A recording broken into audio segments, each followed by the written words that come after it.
Matius 23 ayat 1 sampai dengan ayat 12. Yesus mengecam ahli-ahli Taurat dan orang-orang Farisi. Ayat yang pertama, maka berkatalah Yesus kepada orang banyak dan kepada murid-muridnya, katanya, ahli-ahli Taurat dan orang-orang Farisi telah menduduki kursi Musa. Sebab itu, turutilah dan lakukanlah segala sesuatu yang mereka ajarkan kepadamu, tetapi janganlah kamu turuti perbuatan-perbuatan mereka, karena mereka mengajarkannya tetapi tidak melakukannya. Mereka mengikat beban-beban berat lalu meletakkan di atas bahu orang, tetapi mereka sendiri tidak mau menyentuhnya. Semua pekerjaan mereka lakukan hanya dimaksud supaya dilihat orang. Mereka memakai tali sembahyang yang lebar dan jumbai yang panjang. Mereka suka duduk di tempat-tempat terhormat dalam perjamuan dan di tempat terdepan di rumah ibadat. Mereka suka menerima penghormatan di pasar dan suka dipanggil rabi. Ayat yang ke-8, tetapi janganlah kamu disebut rabi, karena hanya satu rabimu, dan kamu semua adalah saudara. Dan janganlah kamu menyebut siapapun bapa di bumi ini, karena hanya satu bapamu, yaitu Dia yang di surga. Janganlah pula kamu disebut pemimpin, karena hanya satu pemimpinmu, yaitu Mesias. Barang siapa terbesar di antara kamu, hendaklah ia menjadi pelayanmu. Dan barang siapa meninggikan diri, ia akan direndahkan, dan barang siapa merendahkan diri, ia akan ditinggikan. Oke, shalom, selamat malam. Kita ketemu lagi channel Pelita Kakiku, karena firman-Mu adalah pelita bagi kakiku dan terang bagi jalanku. Setelah berapa lama ini kita membahas Matius 24 tentang akhir zaman, kita maju satu pasal ke Matius pasal 23. Gitu ya. Biasanya kalau kita bicara Matius pasal 23, kita lebih banyak memperhatikan bahwa ini adalah kecaman-kecaman terhadap orang Farisi dan pada ahli Taurat. Dan tadi sesuai dengan judul perikopnya di sana dikatakan bahwa Yesus mengecam ahli-ahli Taurat dan orang-orang Farisi. Gitu. Sebenarnya kalau kita lihat secara keseluruhan Matius pasal 23, secara umum saya sebenarnya bisa bagi itu menjadi 3 bagian.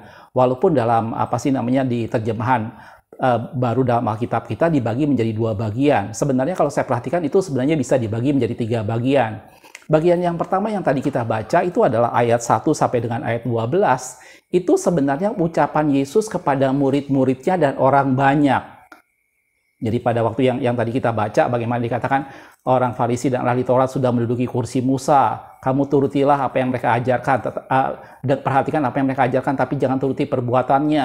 Mereka suka duduk menerima penghormatan di pasar dan segala macamnya. Itu semua adalah ucapan Yesus kepada murid-muridnya dan orang banyak, supaya mereka belajar dan mereka tidak melakukan seperti yang orang Farisi dan ahli Taurat lakukan. Gitu ya. Terus kemudian di sana Yesus mengucapkan tentang 3 kata jangan, yang nanti ini yang menjadi pokok bahasan saya. Gitu ya. Dikatakan janganlah kamu mau disebut sebagai rabi. Gitu ya. Dan yang kedua, janganlah kamu menyebut siapapun di bumi ini sebagai bapa. Dan yang ketiga adalah janganlah kamu mau disebut sebagai pemimpin. Gitu ya. 3 hal ini yang nanti saya akan sorot sama-sama, gitu ya. Nah, itu bagian pertama dalam Matius pasal 23, yaitu ayat 1 sampai ayat 12, yang sebenarnya itu ditujukan pada murid-murid Yesus dan ditujukan pada orang banyak secara umum. Baru setelah itu kalau kita lanjutkan di ayat 13 sampai 36, barulah pada waktu itu Yesus mengucapkan kata-kata celaka yang sering orang gambarkan sebagai 7 kata celaka, dan itu digambarkan kecaman kepada orang Farisi dan kepada para ahli Taurat. Itu mulai ada di ayat 13 sampai ayat 36. Gitu ya. Celakalah kamu hai orang Farisi, hai kamu keturunan orang budak dan segala macamnya. Itu di ayat 13 sampai dengan ayat 36. Dan kemudian bagian yang ketiga di Matius 23 tadi itu ada ayat di 37 sampai 39. Dan ini adalah ucapan Yesus kepada Yerusalem. Bagaimana Yesus berkeluh kesah, Yerusalem berkali-kali aku hendak mengumpulkan kamu seperti induk ayam mengumpulkan anak-anaknya, tetapi kamu tidak mau. Dan itu ada dalam ayat 37 sampai 39. Gitu ya. Jadi Matius pasal 23 itu sebenarnya terbagi menjadi 3 bagian. Ucapan Yesus kepada murid-muridnya dan orang banyak, ucapan Yesus yang merupakan kecaman kepada orang Farisi dan ahli Taurat, dan ucapan Yesus yang merupakan keluh kesahnya terhadap Yerusalem. Jelas saudaraku? Dan yang tadi yang kita bacakan sama-sama itu adalah ayat 1 sampai dengan ayat 12, itu adalah ucapan Yesus kepada orang banyak dan murid-muridnya. Di mana di sana Yesus menggambarkan bahwa sesuatu yang tidak baik yang dilakukan oleh para ahli Farisi dan ahli Taurat di sana. Mereka menaruh beban berat pada pundak orang, tetapi mereka sendiri tidak mau menyentuhnya, dikatakan seperti itu.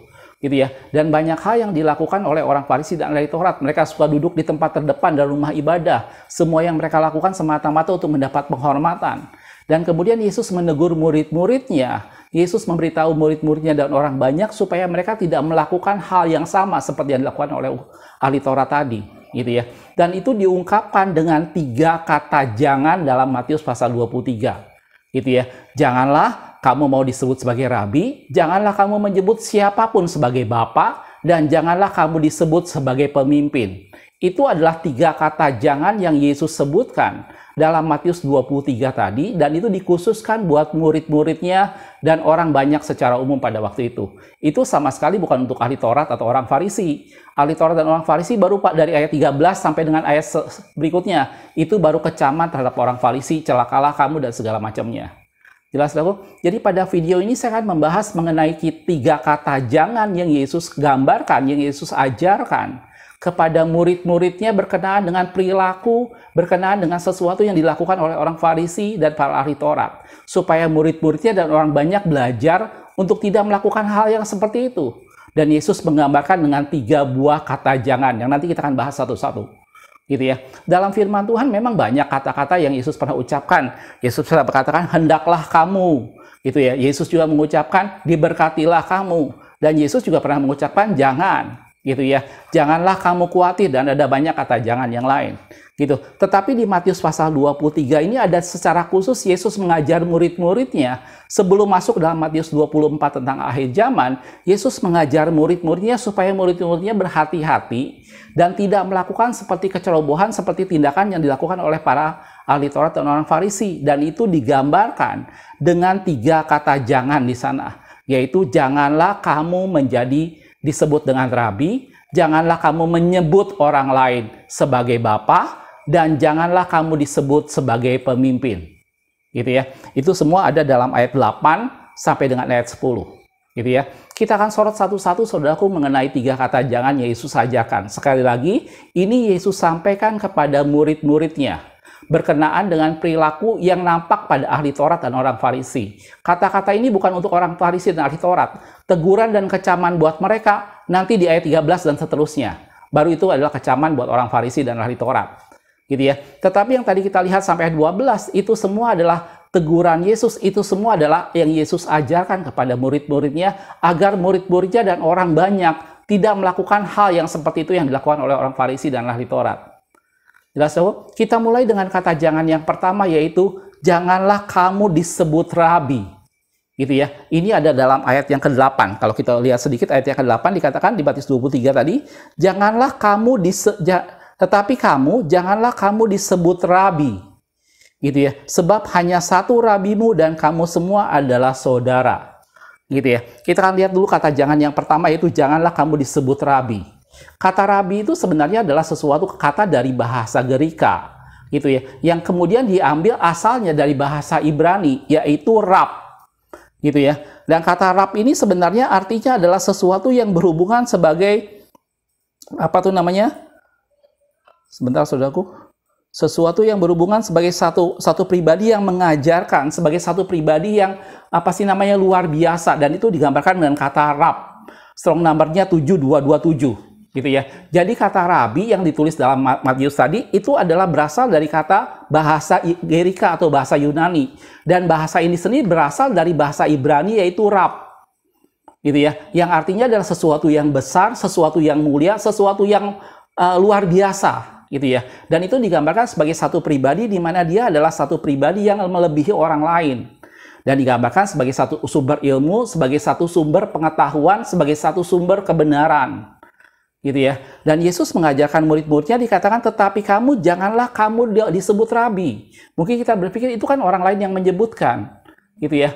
Kalau orang lain menyebutkan, mana bisa kita larang. Tetapi di sini Yesus mengajarkan supaya jangan sampai kamu disebut rabi, gitu ya. Dan dikatakan di sana, karena hanya satu rabimu dan kamu semua adalah saudara. Dan rabi di sini bicara soal sesuatu di mana dia menjadi satu sumber suatu kebenaran.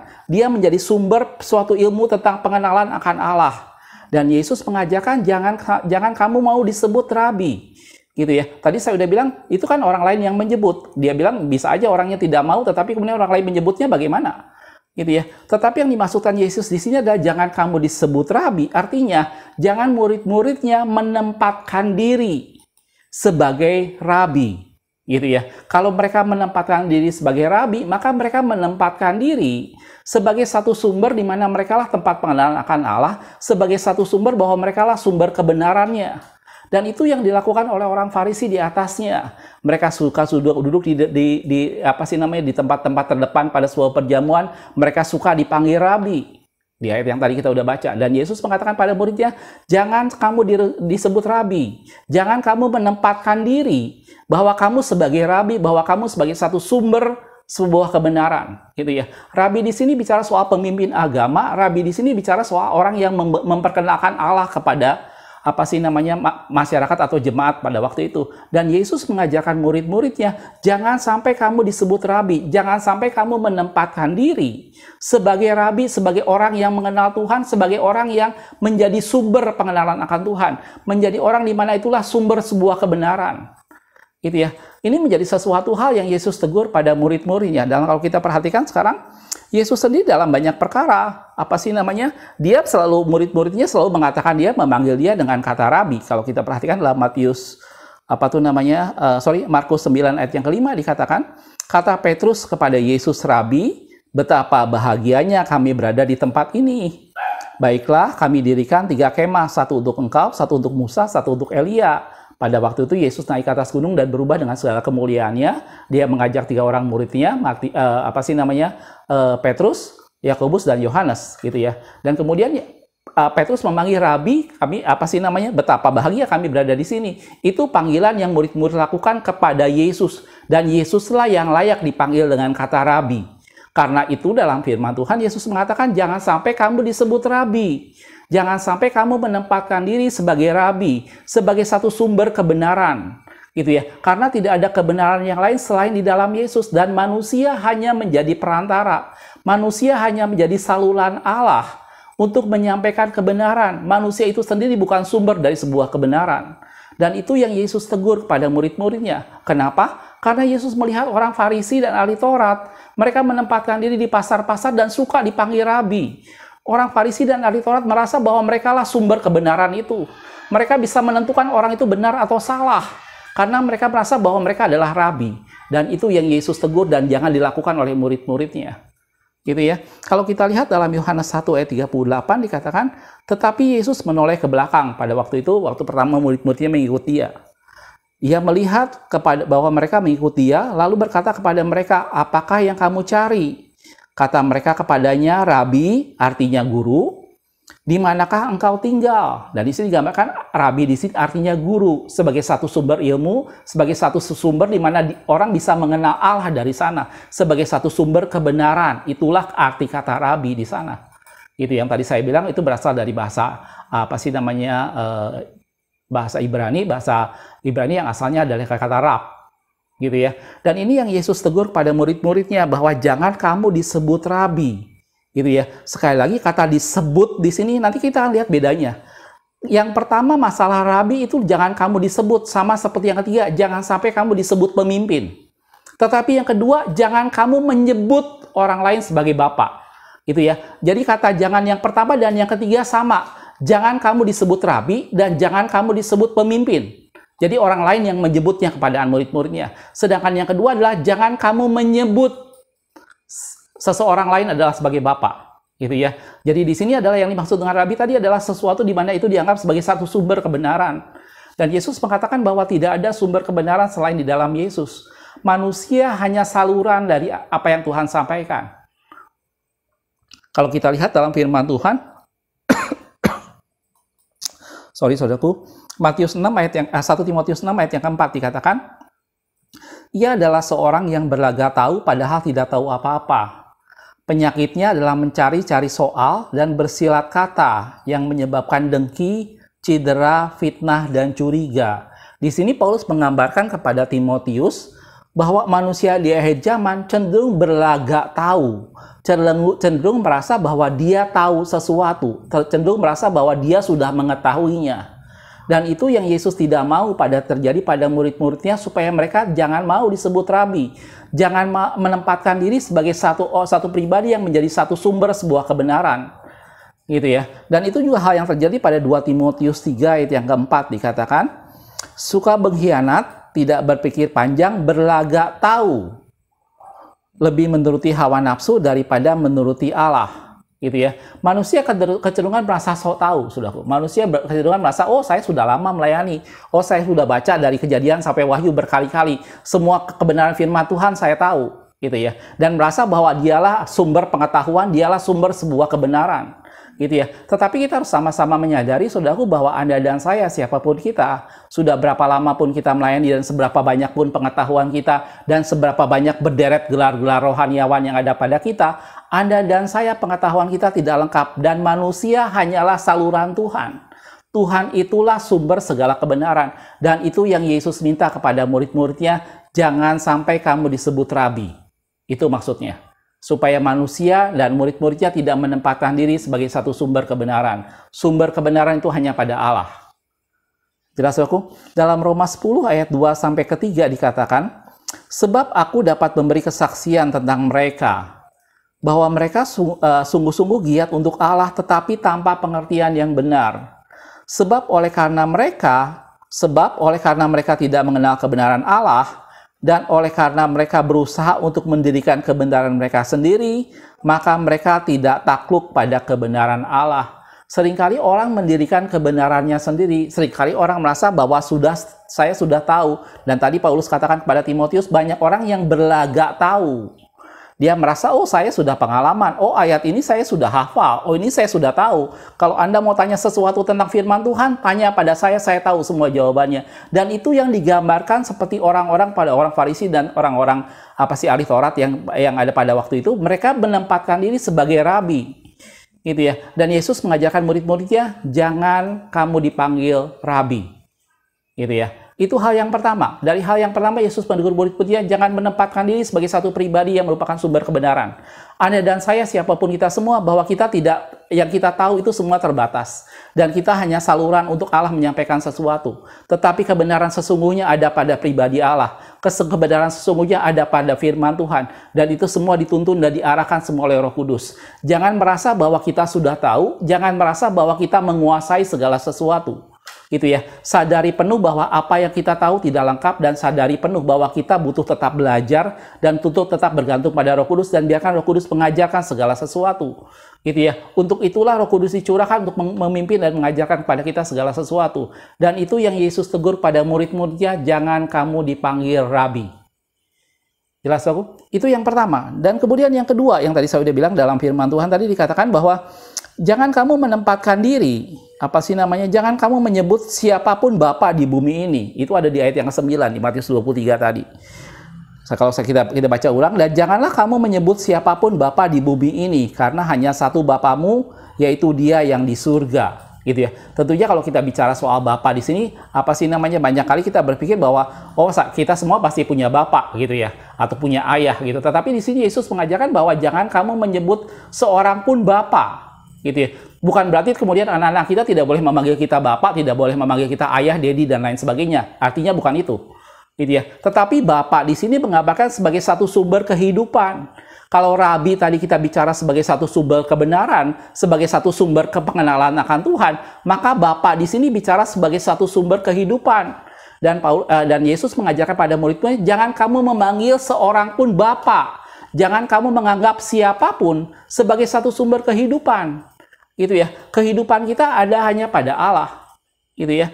Dan kalau kita lihat dalam Kejadian pasal yang ke-9 ayat 18 dikatakan, anak-anak Nuh yang keluar dari bahtera ialah Sem, Ham, dan Yafet. Ham adalah bapa Kanaan. Kalau Anda baca dalam kitab Kejadian, banyak sekali dikatakan bahwa ini adalah bapa dari ini adalah bapa di sini. Bapa di sini menggambarkan bahwa mereka adalah satu sumber di mana berikutnya akan muncul keturunannya. Jadi kalau dikatakan Ham adalah bapa Kanaan, artinya semua orang Kanaan itu berasal dari Ham. Karena ada Ham dan kemudian lahirlah keturunan dari Kanaan tadi. Dan bapa di sini menjadi gambaran bahwa dia adalah suatu sumber kehidupan. Gitu ya. Tetapi Yesus mengajarkan kepada murid-muridnya, jangan kamu memanggil siapapun juga sebagai Bapa, karena hanya satu Bapamu, yaitu Bapa yang di surga. Gitu ya. Sekali lagi ini bukan berarti bahwa anak-anak kita tidak boleh memanggil ayah, memanggil papa, memanggil bapak, memanggil daddy dan lain sebagainya. Tetapi ini menggambarkan bahwa kita tidak boleh menempatkan siapapun sebagai satu sumber kehidupan kita. Gitu ya. Kalau kita lihat di dalam 2 Korintus 6 ayat 18 dikatakan, dan aku akan menjadi bapamu, dan kamu akan menjadi anak-anakku laki-laki dan anak-anakku perempuan. Demikianlah firman Tuhan yang Maha Kuasa. Gitu ya. Dalam Galatia 4 ayat yang ke-6 dikatakan, dan karena kamu adalah anak, maka Allah telah menyuruh roh anaknya ke dalam hati kita yang berseru, ya Aba, ya Bapa. Dan itu adalah Bapa yang dimaksud. Jadi Yesus berkata bahwa jangan kamu memanggil siapapun dengan Bapa. Hanya satu Bapamu, yaitu Bapa yang di surga. Itu dalam arti kata, jangan kita menganggap bahwa ada orang lain yang menjadi sumber kehidupan kita. Sumber kehidupan Anda dan saya itu berasal daripada Tuhan. Hanya satu Bapa kita, yaitu Bapa kita yang di surga. Gitu ya. Kata Bapa ini dalam bahasa Ibrani dipanggil dengan kata Ab. Ab. Gitu ya. Dengan strong number-nya H1. Jadi itu adalah kata Ibrani yang paling pertama. Itu adalah Bapa. Atau kalau kita lihat tadi dengan bentuk panjang dipanggil dengan Aba. Atau kalau saudara kita dalam bahasa Arab memanggilnya dengan kata Abi. Gitu ya. Itu adalah Bapa. Gitu ya. Dan ini digambarkan sebagai satu sumber kehidupan. Dan Yesus menegur murid-muridnya, jangan kamu memanggil seorang pun dengan panggilan Bapa. Karena Bapamu adalah satu, yaitu Bapamu yang di surga. Gitu ya. Dan kalau kita lihat dalam 1 Korintus 4 ayat 15-16, di sini Paulus pernah menggambarkan bahwa kamu memang mempunyai banyak pendidik, tetapi Bapamu cuma aku di dalam Tuhan, kata Paulus. Kalau kita lihat dalam 1 Korintus 4 ayat 15-16, sebab sekalipun kamu mempunyai beribu-ribu pendidik dalam Kristus, kamu tidak mempunyai banyak bapa. Karena akulah dalam Kristus yang telah menjadi bapamu. Sekarang kita melihat bagaimana waktu itu Paulus menempatkan dirinya sebagai bapa. Tetapi jangan salah saudaraku, bahwa nanti Paulus akan menjelaskan lebih jauh lagi. Sebagai menjadi bapamu dalam Injil yang kuberitakan kepadamu. Sebab itu, aku menasihatkan kamu turutilah teladanku. Waktu Paulus mengatakan bahwa kamu mempunyai banyak pendidik tetapi hanya mempunyai satu Bapa, yaitu aku di dalam Kristus. Kemudian Paulus mengatakan sebab itu, sebab aku Bapamu, maka aku memberikan nasihat kepadamu turutilah teladanku. Jadi Bapa di sini bukan semata-mata menjadi sesuatu di mana orang merasa bahwa dialah sebagai satu sumber kehidupan orang lain, tetapi Bapa di sini menjadi sesuatu bagaimana orang itu harus memberikan satu teladan, memberikan satu contoh, memberikan nasihat untuk mengasihi dan melindungi. Tetapi bagian kita adalah jangan kita memanggil siapapun dengan panggilan Bapa. Jangan kita menempatkan siapapun sebagai satu pribadi, sebagai satu sumber kehidupan kita. Dan Paulus juga mengerti tentang hal ini. Karena itu kemudian Paulus menjelaskan pada umat Tuhan bahwa aku menabur, Apolos menyiram. Tetapi yang terpenting itu adalah Allah yang memberi pertumbuhan. Bukan aku yang menanam, bukan aku yang menabur atau yang menyiram. Yang terpenting adalah bagaimana Allah yang memberi pertumbuhan. Gitu ya. Itu ada dalam 1 Korintus 3 ayat 6-7 dikatakan, aku menanam, Apolos menyiram, tetapi Allah yang memberi pertumbuhan. Karena itu yang penting bukanlah yang menanam atau yang menyiram. Yang menanam sama yang menyiram itu nggak penting. Itu hanya alat atau rekan sekerja Tuhan. Jadi kalau Paulus bilang kamu mempunyai banyak pendidik tetapi hanya satu Bapamu di dalam Tuhan, yaitu aku karena Injil. Tetapi Paulus juga mengerti bahwa aku tuh nggak penting sebenarnya. Karena aku cuma menanam dan cuma menabur dan menyiram seperti Paulus dan Apolos, itu tidak penting, gitu ya. Tetapi yang terpenting adalah Allah yang memberi pertumbuhan. Lanjutannya, karena itu yang penting bukanlah yang menanam atau yang menyiram, melainkan Allah yang memberi pertumbuhan. Jelas saudaraku, mari Anda dan saya tidak menempatkan siapapun sebagai satu sumber kehidupan kita sebagai Bapa kita, karena Bapa kita hanya satu, yaitu Bapa kita yang di surga. Jelas aku, sekali lagi, bukan berarti kita tidak boleh memanggil ayah, bukan berarti kita tidak boleh memanggil daddy atau memanggil panggilan-panggilan yang bisa kita lakukan kepada Bapa kita. Tetapi maksud di sini adalah dalam hati kita tidak boleh menempatkan seseorang sebagai satu sumber kehidupan kita. Itulah kata jangan yang kedua yang Yesus katakan kepada murid-muridnya. Jelas saudaraku? Jadi kata jangan yang pertama adalah jangan kamu disebut rabi. Jangan kamu menempatkan dirimu sebagai satu sumber kebenaran. Dan yang kedua, jangan kamu memanggil siapapun dengan Bapa. Jangan kamu menempatkan seseorang sebagai satu sumber kehidupan. Gitu ya, karena sumber kehidupan hanya pada Allah. Dan kemudian yang ketiga, kata firman Tuhan dikatakan dalam ayat yang ke-10 di Matius 23 tadi, janganlah pula kamu disebut pemimpin, karena hanya satu pemimpinmu, yaitu Mesias. Kata yang berikutnya adalah jangan kamu disebut pemimpin. Ini sama dengan yang pertama, jangan kamu disebut rabi. Gitu ya. Ini aktif. Kita yang jangan kamu disebut, jangan kita disebut oleh orang lain sebagai rabi atau sebagai pemimpin. Tetapi yang kedua, jangan kamu menyebut orang lain sebagai bapak. Gitu ya. Dan yang ketiga ini adalah jangan kamu disebut dengan pemimpin. Kata pemimpin ini dalam bahasa Ibrani dalam bahasa Gerikanya dipakai dengan kategetes, yang artinya to guide. Yang artinya adalah untuk mengarahkan, untuk menuntun ke satu arah tertentu, gitu ya. Itu yang disebut dengan pemimpin. Ini berarti sumber sebuah arahan, sumber sebuah otoritas, sumber dari sebuah direction, gitu ya. To guide, untuk memimpin kita pada sesuatu hal yang mengarahkan kita pada sesuatu hal. Itu yang disebut dengan pemimpin. Dan di sini Yesus mengajarkan bahwa jangan kamu disebut pemimpin, karena hanya satu pemimpinmu, yaitu Mesias. Gitu ya. Kalau Anda perhatikan misalnya dalam satu hal yang sederhana yang saya bisa ambil contohkan pada waktu umat Tuhan keluar dari Mesir, kalau saya tanyakan kepada Anda dengan sederhana, siapakah yang memimpin umat Tuhan keluar dari Mesir? Anda dan saya pasti akan menjawab Musa. Betul, saudaraku? Gitu ya. Dan itu jawaban itu tidak salah. Tetapi kalau kita perhatikan lagi, apakah Musa tahu perjalanan yang akan ditempuh? Musa tidak tahu. Kenapa? Karena mereka semua dipimpin oleh tiang awan dan tiang api. Dan setiap kali tiang awan dan tiang api itu bergerak, maka umat Tuhan mengikuti itu semua. Jadi sebenarnya yang memimpin umat Tuhan keluar dari tanah Mesir, itu adalah tiang awan dan tiang api yang mewakili dari kehadiran Tuhan. Itulah yang menggait mereka.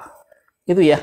Musa dalam kondisi mewakili, Musa dalam kondisi mengkoordinasi itu semua. Tapi Musa juga memperhatikan pergerakan tiang awan dan tiang api. Gitu ya. Dan ini yang Yesus gambarkan bahwa jangan kamu disebut pemimpin. Jangan kita merasa bahwa kita menempatkan diri sebagai seseorang yang tahu arah kemana masa depan seseorang. Seakan-akan kita tahu bahwa dia harus ditempatkan di mana. Itu semua adalah keputusan daripada Tuhan. Gitu ya. Sama seperti Musa tadi. Musa boleh dipercaya Tuhan untuk memimpin umat Tuhan keluar dari Mesir, tetapi perjalanan sampai masuk tanah perjanjian, Musa tetap harus memandang tiang awan dan tiang api, dan tiang awan dan tiang api itulah yang memimpin langkah mereka selangkah demi selangkah. Dan pada saat tiang awan atau tiang api itu berhenti, maka umat Tuhan berkemah di sana. Pada saat tiang awan dan tiang api itu bergerak, maka semuanya pun ikut bergerak. Seperti itu juga Musa ikut bergerak. Jelas, saudaraku? Dan seperti itulah yang Allah masukkan. Jangan kita menempatkan diri sebagai seseorang yang menggait, sebagai seseorang yang seakan-akan tahu arahnya kemana. Anda dan saya, kita semua tidak tahu apa yang akan terjadi ke depan. Gitu ya. Siapapun kita, apapun posisi kita, Anda dan saya tidak tahu apa yang akan terjadi ke depan buat diri kita sendiri dan juga buat orang lain. Sebab itu usahakanlah dirimu mengenal kehendak Tuhan. Usahakan diri kita untuk tetap bertanya pada Tuhan dan bergantung pada Tuhan. Karena dialah yang menjadi pemimpin kita. Hanya satu pemimpinmu, yaitu Mesias, kata Tuhan.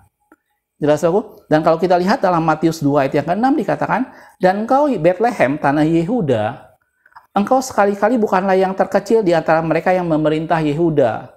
Karena daripadamulah akan bangkit seorang pemimpin. Gitu ya. Yang akan menggembalakan umatku Israel. Jelas, yang menggembalakan umat Israel itu adalah seorang pemimpin yang datang dari Bethlehem, dan itu adalah pemimpin kita. Itulah yang menggait kita kemana kita akan berangkah. Jelas, aku? Dan ini menjadi sesuatu yang Anda dan saya kita harus mengerti. Dalam Kisah Para Rasul 3 ayat 15 dikatakan, demikianlah ia pemimpin kepada hidup. Telah kamu bunuh, tetapi Allah telah membangkitkan dia dari antara orang mati, dan tentang hal ini kami adalah saksi. Gitu ya. Jadi yang memimpin kita kepada hidup adalah pribadi Allah sendiri, yaitu Yesus Tuhan kita. Jelas, saudaraku? 3 hal ini menjadi peringatan kata jangan Yesus sampaikan kepada murid-muridnya dan orang banyak pada waktu itu. Karena melihat sesuatu yang buruk, sesuatu yang tidak baik, yang dicontohkan oleh orang Farisi dan ahli Taurat. Mereka menempatkan diri sebagai rabi, menempatkan diri sebagai satu pribadi di mana mereka mengetahui kebenaran. Mereka menempatkan diri sebagai bapak, di mana mereka merasa bahwa mereka adalah sumber kehidupan. Mereka juga menempatkan diri sebagai pemimpin, di mana mereka seakan-akan tahu bagaimana mengarahkan orang, bagaimana apa sih namanya yang seharusnya dilakukan oleh seseorang, gitu ya. Dan itu yang Yesus tegur kepada murid-muridnya dan orang banyak. Jangan kamu disebut rabi, jangan kamu merasa atau menempatkan diri sebagai satu kebenaran, jangan kamu menempatkan orang lain dan memanggil dia sebagai bapak, jangan menempatkan orang lain sebagai satu sumber kehidupan, dan jangan kamu mau disebut dengan pemimpin. Gitu ya. Jangan kita menempatkan diri dan merasa bahwa kita tahu apa yang terbaik bagi orang lain. Kadang-kadang kita sendiri tidak tahu apa yang terbaik buat diri kita sendiri. Tetapi percayalah, kita punya satu pemimpin, yaitu Yesus Tuhan kita, Sang Mesias itu yang tahu yang terbaik buat Anda dan saya. Gitu ya. Dan dari sini Yesus mengajarkan murid-muridnya untuk menempatkan Tuhan di atas segala sesuatu. Bahwa dia adalah rabi dan guru kita, dia adalah sumber segala kebenaran. Tidak ada kebenaran apapun pada manusia. Manusia hanya menjadi saluran atau media di mana Allah berbicara sesuatu. Tetapi kebenaran berada pada Tuhan, pada firman Tuhan. Dan Yesus itu adalah jalan, kebenaran, dan hidup. Padanya ada segala kebenaran. Gitu ya. Dan kalau kita bicara soal Bapak, jangan kita memanggil siapapun dengan Bapak, karena kehidupan kita berasal dari Allah. Dia itulah Bapak kita. Gitu ya. Dan kita harus menempatkan bahwa segala kehidupan kita dan apapun juga, kalau aku hidup bagi Allah, dan kalau aku juga mati bagi Tuhan, kata Paulus katakan seperti itu. Karena Allah itu adalah sumber kehidupan kita. Daripadanya lah kita hidup, ada dan bergerak. Gitu ya. Dan kita jangan mau jadi pemimpin. Pemimpin di sini jangan seakan-akan bahwa kita menempatkan diri sebagai seseorang yang mengetahui arah kemana kita melangkah. Kita belajar bergantung pada Tuhan sama seperti semua orang. Dan mari kita bertanya pada Tuhan tentang apapun juga. Jangan merasa sok tahu dan berasa seakan-akan bahwa saya bisa mengarahkan kamu dan saya tahu kemana kamu masa depannya. Masa depan Anda dan saya cuma Tuhan yang tahu. Dan di dalam tangannya dia sediakan masa depan yang gilang gemilang. Gitu ya. Dan ini Yesus ajarkan supaya kita menempatkan Tuhan sebagai sumber kebenaran, kita menempatkan Tuhan sebagai sumber kehidupan, dan kita menempatkan Tuhan sebagai pemimpin yang memimpin kehidupan kita. Tidak ada siapapun juga di muka bumi ini yang menempatkan diri sebagai sumber kebenaran, sebagai sumber kehidupan, dan sebagai sumber kepemimpinan atau sebagai sumber suatu arahan tertentu. Semuanya datang dari Tuhan. Gitu ya. Kenapa Yesus mengajarkan semuanya ini? Tujuannya adalah supaya kamu semua, dalam firman Tuhan dikatakan, tetapi kamu semua adalah saudara. Gitu ya. Kalau kita perhatikan sekarang di dalam, kembali pada ayat yang tadi, dalam ayat yang ke-8, Yesus katakan bahwa, apa sih namanya? Kita lihat sebentar, saudaraku, di ayat yang ke-8 dikatakan, tetapi janganlah kamu disebut rabi, karena hanya satu rabimu dan kamu semua adalah saudara. Tujuannya adalah supaya umat Tuhan tidak merasa satu orang merasa lebih tinggi dari yang lain. Jangan sampai merasa bahwa saya rabi dan kamu bukan. Oh, saya bapak dan kamu bukan. Oh, saya adalah pemimpin dan kamu bukan. Tujuannya bukan itu. Tujuannya supaya umat Tuhan merasa bahwa kita semua saudara. Gitu ya. Kita semua sama di hadapan Tuhan, kita semua saling membutuhkan dan saling mengisi. Gitu ya. Karena itu Yesus mengajar kepada murid-muridnya, jangan kamu mau disebut rabi. Gitu ya. Kamu sama dengan saudara-saudaramu yang lain. Jangan kamu memanggil seseorang bapak, dia sama juga seperti kamu. Jangan kamu mau disebut dengan pemimpin, karena kamu juga sama seperti orang yang butuh dipimpin oleh Tuhan. Gitu ya. Jadi tujuan itu semua adalah Yesus mengabarkan supaya jangan ada orang yang merasa superioritas, seperti yang dilakukan oleh para ahli Taurat dan orang Farisi tadi. Mereka merasa bahwa mereka lebih superior dari orang lain. Mereka merasa bahwa mereka lebih benar dari orang lain. Mereka merasa bahwa mereka mengetahui jalan kebenaran. Mereka merasa bahwa mereka adalah sumber segala kebenaran. Dan Yesus tidak mau itu terjadi pada murid-muridnya. Karena kita semua adalah saudara, kata firman Tuhan. Gitu ya. Kalau kita perhatikan di dalam Filipi 2 ayat yang ketiga dikatakan, dengan tidak mencari kepentingan sendiri atau pujian yang sia-sia. Sebaliknya, hendaklah dengan rendah hati seorang menganggap yang lain lebih utama daripada dirinya sendiri. Di sini Yesus mengajarkan, memang kalau kita perhatikan, Yesus punya 3 murid yang cukup istimewa, yaitu Petrus, Yakobus, dan Yohanes. Tetapi kepada mereka pun Yesus menekankan bahwa mereka tidak boleh memandang lebih rendah murid-murid yang lain. Gitu ya. Mungkin ada 12 murid, kemungkinan di bawahnya ada 70 murid, tetapi Yesus pun mengajarkan kepada mereka bahwa mereka tidak boleh menganggap murid yang lain lebih rendah. Tidak, kita semua saudara, kita semua satu tubuh Kristus, di mana satu yang lainnya saling melengkapi dan saling membutuhkan. Tidak ada yang menjadi sumbernya, tidak ada yang menjadi sumber kebenaran, tidak ada yang menjadi sumber kehidupan, tidak ada yang menjadi sumber suatu arahan. Karena semua sumber itu berasal dari Tuhan. Yang menjadi sumber kehidupan kita adalah Tuhan sendiri, yang menjadi sumber kebenaran itu adalah Tuhan sendiri, dan yang menjadi sumber dari segala arahan atau tujuan itu adalah pada Allah sendiri. Gitu ya. Dan kita semua adalah gereja Tuhan dipersatukan, dan kita semua adalah sesama saudara. Dan itu yang Yesus ajarkan kepada murid-muridnya. Jelas aku? Dan kalau kita bicara soal tubuh Kristus, maka kita akan bicara soal satu sama lain yang saling membutuhkan, yang saling melengkapi. Gitu ya. Anda bisa bayangkan kalau misalnya saya tanya kepada Anda semua, antara mata dengan telinga mana yang lebih penting? Gitu ya. Tentunya ini menjadi sesuatu jawaban yang sangat sulit. gitu ya. Atau ada seorang yang bertanya antara kaki dengan tangan mana yang lebih penting, gitu. Dua-duanya sama pentingnya walaupun dengan fungsi yang berbeda, gitu ya. Tangan tidak bisa berkata bahwa aku sangat penting, sementara kaki tidak diperlukan, tidak bisa. Bahkan hal yang paling sepele pun dalam tubuh kita itu mempunyai peranan yang tetap harus diperhitungkan.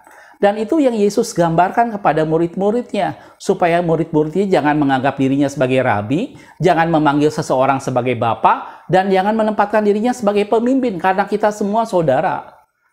Jelas aku? Itu yang digambarkan dalam firman Tuhan yang Yesus ajarkan kepada murid-muridnya. Gitu ya. Dan jadi kalau misalnya kita bicara sekarang, kalau misalnya kita lihat dalam kehidupan sehari-hari, orang seringkali berkata bahwa, oh kalau orang lain bisa, maka saya juga harus bisa. Gitu ya. Itu semata-mata kalau berhubungan dengan sesuatu di mana kita belajar untuk meningkatkan diri, bahwa kalau orang bisa mencapai itu, maka kita juga sebagai manusia harusnya berusaha dan akhirnya bisa mencapai itu. Itu tidak sesuatu yang salah apabila itu menjadi sesuatu sumber motivasi.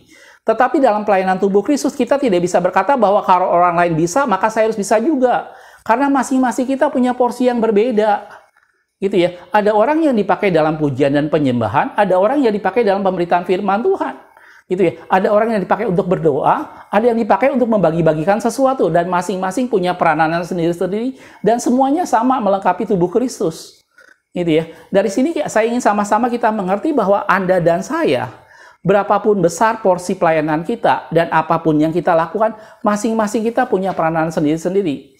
Kita tidak bisa berkata, oh orang ini memimpin pujian dengan sangat bagus, oh kalau dia bisa maka saya juga bisa dong. Tentunya tidak begitu saja, saudaraku. Mungkin dia memang punya karunia, dia punya talenta yang Tuhan tempatkan sebagai satu pribadi yang membawa dalam bidang puji-pujian. Kita sendiri mungkin punya talenta atau tempat sendiri yang Tuhan tempatkan, misalnya dalam hal yang lain. Gitu ya. Dan ini menjadi sesuatu bagaimana bukan masalah orang lain bisa dan kemudian kita juga harus bisa.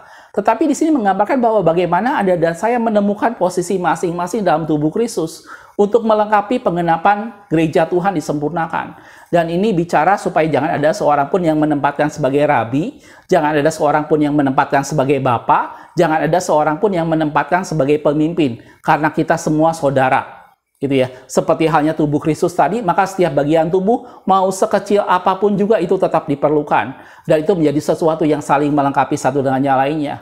Tidak usah iri dengan kelebihan yang dimiliki orang lain, tidak usah memaksakan diri untuk mencapai sesuatu seperti yang pernah dicapai orang lain, tetapi mari masing-masing mengembangkan seluruh potensi yang ada pada diri kita masing-masing sesuai dengan bidang kita masing-masing. Anda yang bisa bernyanyi, mari bernyanyi dengan sepenuh hati dan menyembah Tuhan. Anda yang bisa memainkan alat musik, mainkan alat musik untuk menyembah Tuhan.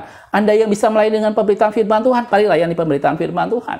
Gitu. Dan semua bagian yang bisa kita lakukan masing-masing, dan itu melengkapi tubuh Kristus. Dan itulah tujuannya kenapa Yesus menyampaikan semuanya kepada murid-muridnya, supaya mereka tidak menganggap dirinya lebih penting dari yang lain. Jelas aku? Mudah-mudahan 3 kata jangan dalam Matius 23 itu memberi pengertian buat kita semua, bahwa ini menjadi suatu peringatan buat kita semua murid-murid Tuhan, supaya jangan ada yang menganggap dirinya sebagai rabi, sebagai satu sumber kebenaran. Anda dan saya bagaimana besarnya pun pengetahuan kita terbatas. Gitu ya. Dan kita bukanlah sumber kebenaran. Sumber kebenaran itu adalah Allah sendiri. Dan jangan kita memanggil seseorang dengan Bapa. Jangan kita menganggap ada orang yang menjadi sumber kehidupan kita. Semua sumber kehidupan kita berasal dari Allah. Dan jangan mau disebut dengan pemimpin. Jangan kita merasa bahwa kita tahu apa yang harus dilakukan di masa depan. Jangan kita tahu bahwa apa yang terbaik buat orang lain yang harus dilakukannya. Biarkan dia bertanya sendiri kepada Tuhan. Biarkan kita semua mencari Tuhan. Dan Allah yang memimpin Anda dan saya pada sebuah kesempurnaan. Jelas aku? Mudah-mudahan video ini bisa menginspirasi Anda semua. Sebagai ayat yang terakhir dalam 1 Petrus 5 ayat 2-3 dikatakan, gembalakanlah kawanan domba yang ada padamu. Jangan dengan paksa tetapi dengan sukarela sesuai dengan kehendak Allah. Dan jangan mau mencari keuntungan tetapi dengan pengabdian diri. Gitu ya. Jangan dengan paksa, jangan mencari keuntungan tetapi lakukan dengan pengabdian diri. Dan lanjutannya, janganlah kamu berbuat seolah-olah kamu mau memerintah atas dia. Mungkin kita tidak memerintah, tetapi seolah-olah mau memerintah atas dia. Yang dipercayakan kepadamu, tetapi hendaklah kamu menjadi teladan bagi kawanan domba itu. Gitu ya. Mari temukan posisi Anda masing-masing pada tubuh Kristus, dan mari kita berperan aktif dan berkontribusi. Gitu ya. Dan kita saling membutuhkan satu dengan yang lainnya, kita saling belajar satu dengan yang lainnya. Ada seseorang yang punya kelebihan dalam satu bidang, kita bisa belajar dari dia. Dan kita bisa membagikan sesuatu yang kita miliki juga. gitu ya. Dan jangan kamu mau disebut dengan rabi, dan jangan kamu memanggil seorang pun dengan Bapa, dan jangan kamu disebut dengan pemimpin, kata firman Tuhan. Jelas aku? Mudah-mudahan ini menjadi pencerahan kita semua tentang 3 kata jangan dalam Matius pasal 23. Makasih sudah menonton, kita ketemu di video berikutnya. Tuhan Yesus memberkati.